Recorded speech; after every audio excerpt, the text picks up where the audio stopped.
Aunty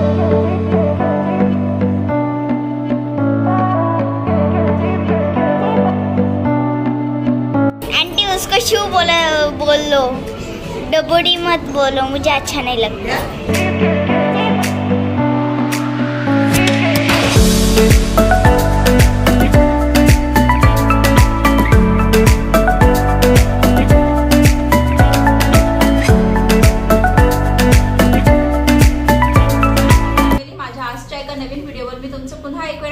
स्वागत करते। तर सर्वात प्रथम तुम्हाला सर्वांना श्री स्वामी समर्थ आणि त्याचबरोबर धन्यवाद करायचा आहे की इतक्या सुंदर इतक्या महत्त्वाच्या दिवशी म्हणजे आज खऱ्या अर्थाने श्रीरामांचा जो वनवास संपला होता, इतक्या महत्त्वाच्या दिवशी ज्या वेळेस त्यांचं या ठिकाणी प्राणप्रतिष्ठा चालू होती अयोध्यामध्ये, त्याच मोमेंटला माझे 25,000 सबस्क्रायबर पूर्ण झाले। म्हणजे अक्षरशः मी टीव्ही ऑन केला, तिथे प्राणप्रतिष्ठा चालू होती अयोध्येमध्ये आणि त्याचबरोबर मी चेक करत होते की माझे सबस्क्रायबर कधी कंप्लीट होतात, कारण की ते जे 2-3 सबस्क्रायबर बाकी होते ना ते तर असतच, पण शेवटचे जे 25,000 पूर्ण करण्यासाठी जे जे लोक माझ्या चॅनलवरती जोडले गेले होते ते पण तेवढेच महत्त्वाचे। एक सबस्क्रायबर माझ्यासाठी महत्त्वाचा आहे। तर मंडळी थँक्यू सो मच। आजचा दिवस म्हणजे सगळ्या भारतासाठी खूप खूप खूप मौल्यवान आहे आणि हा दिवस म्हणजे स्वातंत्र्य ज्या पद्धतीने आपल्या भारताला मिळालं होतं त्याच पद्धतीने आजचा दिवस तेवढाच महत्त्वाचा आहे। तर मंडळी आज दिवसभरात काय काय करणार आहे मी ते तुमच्याबरोबर शेअर करणार आहे। पूजा मी करणार नाहीये कारण की अडचण असल्यामुळे मला पूजा करता येत नाही। नेहमीप्रमाणे मी काल रात्रीच प्लॅनिंग करून ठेवलं होतं की आपल्याला उद्या सकाळी उठून देवाला नैवेद्य काय करायचं आहे। सकाळी उठल्यानंतर कळालं की आपल्याला अडचण आली आणि आपण काहीच करू शकत नाही। फार गिल्ट वाटलं, फार वाईट वाटलं। मग नंतर हे पण कळालं की हे तर नॅचरल गोष्टी, आपण त्याला काहीच करू शकत नाही। बरं मंडळी, आता मी तुम्हाला पुरणपोळीच्या माझा एक व्हिडिओ व्हायरल गेला आहे पुरणपोळीचा, ज्याला 1.1 मिलियन व्ह्यूज आहेत। त्यात हेट आणि प्लस लाईक्स खूप सारे आले। जसं घर बदललं तसं रेसिपी बदलते, त्याचप्रमाणे माझ्या माहेरचं आणि सासरची पद्धत वेगळी आहे। मी स्पष्ट सांगितलं होतं तरी लोकांनी मला खूप ट्रोल केलं। आज सकाळी तसं माझं रुटीन सगळं आवरलेलाच होता। त्यानंतर मस्त टीव्ही लावून बसलेले, कारण मला आज दिवसभर न्यूज आणि रामायण पाहायचं होतं। त्यावेळेस मला माहिती होतं की माझे 25,000 सबस्क्रायबर पण पूर्ण होणार आहे, म्हणून मी लाईव्ह काउंट ऑन केला। जसं लाईव्ह काउंट ऑन केला हे ते प्राणप्रतिष्ठा चालू होती नरेंद्र मोदीच्या हस्ते आणि या ठिकाणी माझे 25,000 कंप्लीट झाले।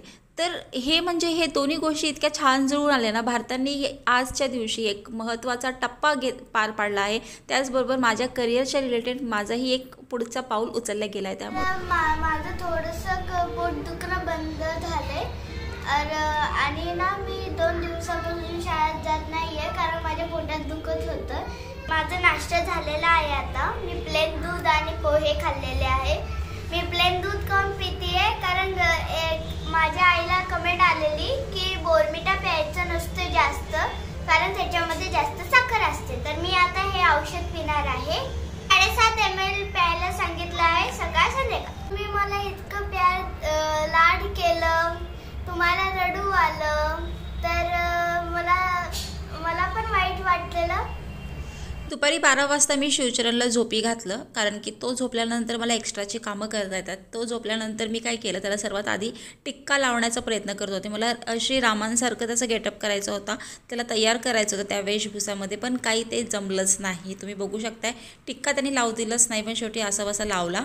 त्यानंतर मी एक छान असं तोरण बनवलं होतं वैष्णवीच्या टेंट हाऊससाठी, जय श्रीराम असं लिहून, कारण की मला तिला बनवायचं होतं। शबरी म्हणजे काय, तर वैष्णवीने मला विचारलं की आई हे कोण होते आणि काय करायचे, तर मी तिला सांगितलं की शबरी ह्यांनी ऋषी मातंगना ह्यांना गुरु बनवले होते आणि त्यांच्या आदेशानुसार ते रामाची वाट पाहत होते वनवासामध्ये। आणि त्या इतक्या वयस्कर झाल्या होत्या की त्या रोज उठून फुलांचा सडा टाकायच्या, छान छान फळं गोळा करायचे, चव घ्यायचे फळाची, जर गोड असेल तर त्या दुरडीत टाकायचे आणि ते रामांची वाट बघत बसले होते। तर एके दिवशी श्रीराम आले त्यांना भेटण्यासाठी। ऋषींनी सांगितलं होतं की ज्या दिवशी श्रीराम येतील आणि तुम्हाला भेटतील त्यावेळेस तुम्हाला ह्या जन्म मृत्यूच्या चक्रापासून मुक्ती मिळणार आणि तुम्ही मोक्ष प्राप्त करणार। तर ह्याच आदेशानुसार त्या वनवासामध्ये श्रीरामांची वाट पाहत होत्या आणि फायनली तो दिवस आला आणि त्यानंतर त्यांना मुक्ती मिळाली, मोक्ष मिळालं।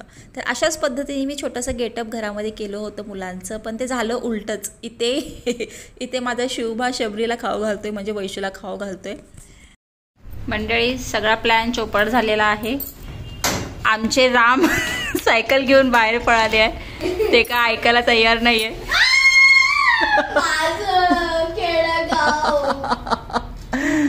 आमचा सगळा प्लॅनिंग चौपट जाऊ द्या. मी बोल खड्ड्यात गेला.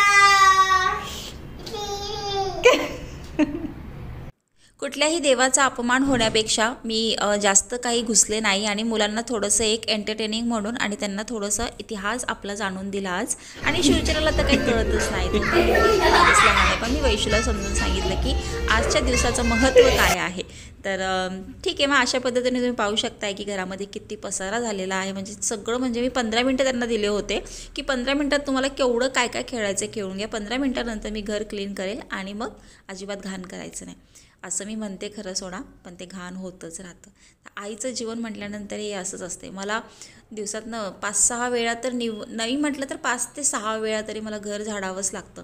तर माझी वैशू फार हुशार आहे खरं. मला तिला माहिती होतं की आपली आई दमली आहे, पाणी प्यायचं आहे. मी तिला सांगितलं होतं ज्या ज्यावेळी मी पाणी पिणार त्यावेळी तू देखील पाणी प्यायचं. म्हणजे ती मला बघून पण पाणी पिते, मला एक ग्लास देते आणि स्वतः एक ग्लास पिते. तर अशा पद्धतीने मी सगळं घर लोटून काढलं, सगळं स्वच्छ केलं, पुसून पण घेतलं, बाहेरचं लोटून घेतलं. दुपारी मी केली होती कढी. तर कढीची मी थोडक्यात रेसिपी सांगते बघा. इथे खूप सारं लसूण चेचून घेतलेलं आणि हिरवी मिरचीसुद्धा आणि कोथिंबीर कापून घेतली. त्यानंतर ताकामध्ये घातलं होतं मी बेसन पीठ, थोडंसं जास्त नाही. एकदम बेसिक पद्धतीने कढी केलेली आहे. मोस्टली आमच्या घरात अशीच करतात. कढीपत्ता वगैरे टाकलेला असतो भरपूर, पण माझ्याकडे नव्हतं आणि मला बाहेर जाणं मी एवढं गरजेचं समजलं नाही. तर एकदम बेसिक फोडणीतून छानपैकी कढी केली मी. हिंग टाकलेलं तेलामध्ये, जिरा टाकलेला, बाकी जे आपण जे वाटण तयार करून घेतलं होतं लसूण आणि हिरव्या मिरचीचा ठेचा ते टाकलेलं. तर अशा पद्धतीने छान कढी झालेलं. कढी भात खाऊन आम्ही मस्त रिलॅक्स केलं. त्यानंतर शिवबाला थोडंसं बिझी केलं मी बेडरूममध्ये, त्याला खेळणी दिले खेळायला आणि वैशूनी बाहेर रांगोळी काढली. फेस्टिवल असू दे किंवा रेग्युलर डे असू दे, मला फार वाईट वाटतं कारण की मला दारच नाही आहे या ठिकाणी. एवढंसं म्हणजे एक माणूस पण उभा राहील इतकं छोटंसं दार आहे. फ्लॅट सिस्टम म्हटलं की ह्या अडचणी येतातच. आपल्याला झाडाला व्यवस्थित मिळत नाही, सडा मारायला मिळत नाही, रांगोळी पण नाही. असू दे, संध्याकाळचे 4:30-5 वाजले होते आणि मी चहा ठेवला. आज दिवसभरात जरी मला पूजा करता आली नाही अडचणामुळे, पण घरात ना इतकं छान पॉझिटिव्ह वाईब्स येत होत्या ना, कारण की दिवसभर असं फेस्टिव्ह वाटत होतं. आणि न्यूज लावलं तरी श्रीरामांची मूर्ती आणि किती छान छान सगळ्या भजन कीर्तन चालू होते. आम्ही चक्क आज रामायण पाहिलं पूर्ण वैशूने आम्ही सगळ्यांनी बसून. थोडा वेळ खेळले देखील पोरं, पण रामायण देखील पाहिलं, त्यांना समजून सांगितलं मी. तर असं संध्याकाळ झालेली आता. पोटात तर त्रास भरपूर होत होता. दिवसभर अंगावर काढलं मी कसं तरी, पण ठीक आहे असू दे. आता घरातला दिवा वगैरे लावायचा आणि देवपूजा नाही पण बाहेर ॲटलिस्ट लावू शकतो. तर मी वैशूलाच म्हटलं की तू तुझ्या हाताने डेकॉर कर. तर तिने केलं. दवाखान्यात जायचं होतं म्हणून तिला म्हटलं तू पटापट करून घे, घरातलं मी थोडंसं आवरून घेते म्हणजे आल्यानंतर त्रास होणार नाही. तर संध्याकाळचा स्वयंपाक वगैरे आवरलेलाच होता. रेसिपी काय आज मी शूट केलीच नाही. बटाट्याची भाजी पुरी केली. तुझ्याशी पण बोलायचं नाही ना यार. आंटी उसको शू बोलो, डबडी मत बोलो, मुझे अच्छा नहीं लगता. मुझे अच्छा नहीं लगता उसको डबडी बोलता है तब बोला ना. अशा पद्धतीने आम्ही घराच्या बाहेर पडलो आणि तुम्ही पाहू शकता सगळीकडे लाईटिंग, दिवे आणि इतकं भारी फटाके वगैरे फोडत होते पोरं. त्यानंतर मी दवाखान्यात आले आणि दिवसभर अंगावर काढलं. शेवटी सोडा पण यावंच लागलं कारण मी रिस्क नाही घेऊ शकत. मला माहिती आहे की पोरं मला सांभाळायचे आहेत आणि मदतीला नाही आहे सध्या कोणी, कारण की सचिन पण खूप बिझी आहेत. हॉटेलमध्ये ऑडिट आहे त्यामुळे त्याला तिथे पण लक्ष देणं आहे. म्हणून मी त्याला न सांगता हॉस्पिटलला आले आणि बाळाला घेऊन वरती चढले. 3रा मजला चढले. माझ्या पोटात ऑलरेडी इतका त्रास होता पण तरीसुद्धा दुसरा काही पर्याय नाहीच. तर शेवटी कसं आहे, आईचं जीवन म्हणतो ना आपण, ती कधीच म्हणजे रिलॅक्स नसते. तर माझं पण तसंच आहे. मला नाही कधी रिलॅक्स व्हायला मिळत, कुठेही जाऊ दे. हां एवढं आहे की बाबा सासरी गेले ना की फुल टू माझे पोरं माझ्या सासूबाईंकडे असतात. तो म्हणजे मला कामाचा कंटाळा येत नाही, पण मुलांचा पण मोस्टली नाहीच येत. मुलांचा कंटाळा येणार कसा, पण कधी तर वाटतं की कोणीतरी असावं ज्यावेळेस आपण आजारी असतो त्यावेळेस फील होतं खरंच.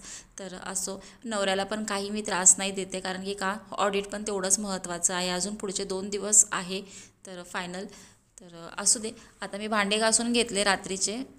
जेवणाचे भांडे मी ठेवून देणार आहे तसेच, कारण माझ्यात काय स्टॅमिना नाही आहे. पण बाकीचे जे भांडे होते चहाचे, स्वयंपाकाचे, ते सगळे घासून घेतले. तर माझी घासण्याची पद्धत तुम्ही पाहू शकता, मी बरेचदा शेअर केली आहे. खरकटं काढून घेतलं आणि सिंकमध्ये सगळी भांडी ठेवली आणि स्टेप बाय स्टेप भांडे घासत असते. मी जर वाट्या घेतलं तर वाट्याच घेते, चमचा घेतला तर चमचा, सगळे चमचे धुवून टाकते. तर असं स्टेप बाय स्टेप करते म्हणजे काय होतं ना, कंटाळा येत नाही भांडी घासायचा. नाही तर एवढी मोठी भांडी बघितली की चक्क डोकं म्हणजे असं फिरायला लागते. माझ्या घरात भांडी जास्त का पडतात कारण पोरांना म्हणजे खूपच प्रत्येक वेळा ते अशी भांडी काढणार, खराब करणार, पुन्हा टाकणार सिंकमध्ये. बरेचदा तर शिवचरण चांगले भांडे पण सिंकमध्ये टाकून देतो, मग ते घासावेच लागतात, मला पर्याय नाही आहे. तर तरी चिडचिड करून काय अर्थ नाही ना. आता म्हणजे लहान पोराचं घर म्हणजे गोकुळ का अंगण आपण म्हणतो तेच आहे. तर सर्वात पहिला मी छोटे छोटे भांडे घासून घेतले, त्यानंतर मी सगळ्या प्लेट्स वगैरे क्लिअर केल्या.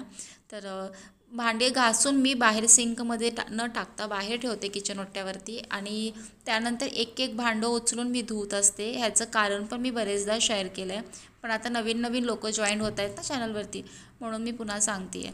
घासलेले भांडे किचन कट्ट्यावरती ठेवायचे आणि एक एक भांडं धुवायचं. त्यांनी काय होतं आहे, जे आपण भांडं धुतो त्याचं पाणी डायरेक्टली सिंकमध्ये जाते, घासलेल्या भांड्यावर जात नाही. कारण भांडी आपली तेलकट तुपकट असतात, भांड्यांना वास असतो विशिष्ट, मग तो एकमेकाला लागत नाही. इंडिव्हिज्युअल भांडे मी अशी धुत असते, एकमेकावर अजिबात तेलकट जाऊ देत नाही. त्यानंतर मी पुन्हा माझं किचन कट्टा एकदम व्यवस्थित घासून घेतला आहे आणि घासणीसुद्धा एकदम स्वच्छ करून घेतली आहे. तर म्हणजे असं काहीच खरकटं वगैरे मी ठेवत नाही. फक्त आता जेवणाची भांडी जी काय असतील मी ती काही घासणार नाही, कारण मला प्रचंड त्रास होते. गोळी खाणार, आराम करणार आणि एडिटिंग करणार, त्यानंतर झोपून जाणार. तर गोळी खाल्ली, सगळं केलं. तोपर्यंत शिवबाच्या बाबांनी आणला होता हॉटेलमधनं केक, कारण त्यांनी सकाळी माझा स्टेटस पाहिलेला. तर केक आणलं माझ्यासाठी मस्तपैकी, आणि मी फुकायच्या आधी शिवचरण इथे फुकत होता, कारण त्याला हॅपी बर्थडे टू यू म्हणायला फार आवडतं. Congratulations and celebrations. Thank you so much YouTube family. तुमच्या सर्वांमुळे मला आज हे 25K चा जो सबस्क्रायबरचा टप्पा पूर्ण झालेला आहे. हा पहिला जो घास आहे तो तुमच्या सर्वांसाठी, बिकॉज आज जर तुमचा एक सबस्क्रायबर जरी कमी असता तर माझे 25K पूर्ण झाले नसते. तर थँक्यू सो मच. असाच सपोर्ट पुढे करत राहा आणि छान छान कॉन्टेंट सजेस्ट करत राहा, जसं तुम्ही नेहमीच करता. तर थँक्यू सो मच. फक्त शिव आणि वैशूच नाही, पण सचिन आणि मी सुद्धा टॉम अँड जेरी सारखं भांडतो आणि मज्जा पण येते जबरदस्त. तर इथे केक कापताना पण तेच झालेलं, म्हणून मी म्यूट केलेला आवाज.